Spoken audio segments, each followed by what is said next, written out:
দ্বিতীয় যে পয়েন্ট আমি বলবো যে ঘরের পরিবেশ আপনি সুন্দর করবেন কিভাবে। ছোটরা অবশ্যই বড়দেরকে দেখে শিখবে। বাবা যদি রাত 12টা পর্যন্ত জেগে থাকে আর বাচ্চাদেরকে 10টায় ঘুমাতে বলে, এটা কাজ করবে না, ওয়ার্ক করবে না। ফজরের সময় বাবার অফিস আছে 10টায়, ফজরের সময় বাবা ঘুমাচ্ছেন আর ছেলেদেরকে তালিম দিচ্ছেন তোমরা ফজর সালাত জামাতের সাথে আদায় করবে, কোনোদিন কাজ হবে না। বাবা ধূমপান করেন, ছেলেদেরকে শেখাচ্ছেন ধূমপান করা ক্ষতিকর, ধূমপান স্বাস্থ্যের জন্য ক্ষতিকর। সিগারেটের প্যাকেটের গায়ে লেখা থাকে না আমাদের দেশে, সংবিধিবদ্ধ সতর্করণ, ধূমপান স্বাস্থ্যের পক্ষে ক্ষতিকর। বাচ্চারা একটা জিনিস মনে রাখবেন, আপনার ওয়াজ, আপনার বক্তৃতা, আপনার সুন্দর সুন্দর কথা বাচ্চাদের উপর এর কোনো প্রভাব নেই। বাচ্চাদের উপর প্রভাব পড়বে আপনার কাজের, আপনার আচরণের, তার সাথে আপনার সম্পর্কের। অতএব ছোটরা বড়দেরকে দেখেই শিখবে। আমরা চাই আমাদের মানসিকতা থাকে যে ঠিক আছে আমরা আমাদের বদ অভ্যাসগুলো আমরা করে যাই, আমরা এতদিন এটাতে অভ্যস্ত, এগুলো আমরা ছাড়বো না, আমরা আমাদের খারাপ কাজগুলোর উপর থাকবো। আমার সন্তান হবে আদর্শ সন্তান, সে একজন বড় আলেম হবে অথবা সে একজন ভালো মানুষ হবে, তারপরে সে হাত তুলে দোয়া করবে রব্বির হামহুমা কামা রাব্বায়ানি সগীরা, আমি বেহেশতে চলে যাব তার দোয়ায়। প্রথম কথা হচ্ছে যে যখন মা বাবা নিজের উপর চাপ প্রয়োগ করতে প্রস্তুত না হন ততদিন পর্যন্ত সন্তান সুপথে আসবে না। মা বাবাকে নিজেদের উপর চাপ প্রয়োগ করে যেই অভ্যাস তারা সন্তানদের মধ্যে দেখতে চান আগে নিজের মধ্যে আনতে হবে। যদি মানসিকতা এমন থাকে যে আমি পরিবর্তন হব না, আমার একটা সন্তানের আমল দিয়ে আমি জান্নাতে চলে যাব, সেটা হবে না। ওই পরিবেশ, যেই পরিবেশে বড়রা ইসলাম চর্চা করছে না সঠিকভাবে, সেই পরিবেশে বাচ্চারা ইসলামিক হয়ে বড় হবে না কোনোদিন। হলে সেটা ব্যতিক্রম, হবে না, এটাই স্বাভাবিক। ঘরের পরিবেশ হওয়া উচিত আনন্দঘন, সহজ এবং স্বচ্ছন্দ।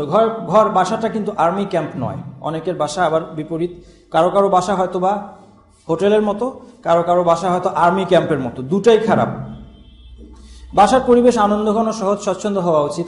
আমরা হাসতে পারি, আমরা বাচ্চাদের সাথে হাসতে পারি, আমরা আমাদের দিনী ভাই এবং বন্ধুদের সাথে হাসতে পারি। দাওয়াতি ক্ষেত্রে আমরা একটু হাসলে আমার দাঁত দেখা গেলে কোনো অসুবিধা নেই, এটা পর্দা নয়। সহজতার ব্যাপারে আল্লাহ রাসূল সাল্লাল্লাহু আলাইহি ওয়াসাল্লাম বলেছেন ইয়াসসিরু ওয়ালা তুআসসিরু, সহজ করো, কঠিন করো না। বাশশিরু, সুসংবাদ দাও, ওয়ালা তুনাফিরু, মানুষকে তাড়িয়ে দিও না, সহজ করো। সহজ করবেন কোথায়? সবচেয়ে আগে পরিবারে। এরপর আরো অনেক আয়াত এবং হাদিস আছে। ইউরিদুল্লাহু বিকুমুল ইউসরা, আল্লাহ তোমাদের জন্য সহজতা চান। আমাদের শরীয়তটা সহজ। আমাদের শরীয়তটাকে আমরা কল্পনা করতে একটা বড় সার্কেলের মতো, এই সার্কেলের মধ্যে আমাদেরকে ছুটোছুটি করার অনুমতি দেওয়া হয়েছে। এই সার্কেলের বাইরে, এই দাগের বাইরে যাওয়া যাবে না, কিন্তু এই দাগটা অনেক বড়, সেখানে অনেকটা প্রশস্ততা, সহজতা আছে। আমাদের ঘরেও সেটা থাকা চাই। ঘরের পরিবেশ হবে শান্ত এবং নিরাপদ। ঘরের পরিবেশ শান্ত হবে যদি ঘরের মধ্যে দাম্পত্য কলহ চলে, ঘরের মধ্যে যদি বউ শাশুড়ির ঝগড়া চলে সারাদিন, দাম্পত্য কলহ চলে, মা বাবা কেউ কাউকে, একজন আরেকজনকে অপমান করছেন, একজন ঝগড়ায় লিপ্ত, বড়রা সেখানে ঝগড়াঝাটি করছে, তাহলে সেই বাসার পরিবেশ শান্ত থাকবে না। বাচ্চাদের মানসিক স্বাস্থ্যে ব্যাঘাত ঘটবে এবং বাচ্চারা নিরাপত্তার অনুভূতি হারাবে। ঘরের পরিবেশ হবে ভালোবাসা, দয়া এবং কোমলতায় পূর্ণ। ইসলামে, কোরআন এবং হাদিসে কোমলতা নিয়ে খুব সুন্দর সুন্দর কথা আছে।